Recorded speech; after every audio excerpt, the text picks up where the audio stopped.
Good day, sir. My name is Genesis Akuram, and for today's video, I will demonstrate how to calculate current in using analog multimeter. So, first thing is that we should prepare our multimeter for testing. So, let us put our black probe to the negative slot and our red probe to the positive slot. We are inserting the red probe in this positive because it has a 10 amperes or 10A with underline and 3 dots.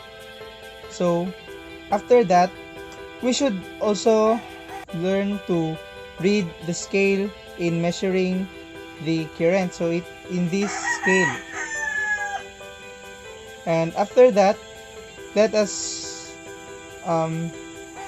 set our selector knob to DCMA mode because it measures the amperes, and we set to the highest range, which is 250 and 10A.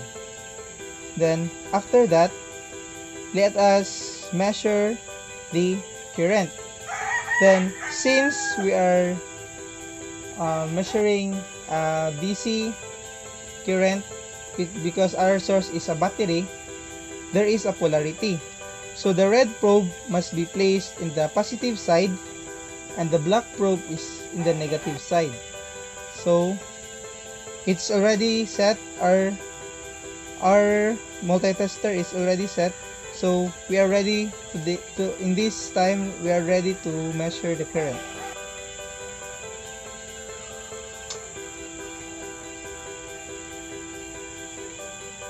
As you can see, the pointer needle points in the third line and each line counts as 0.2.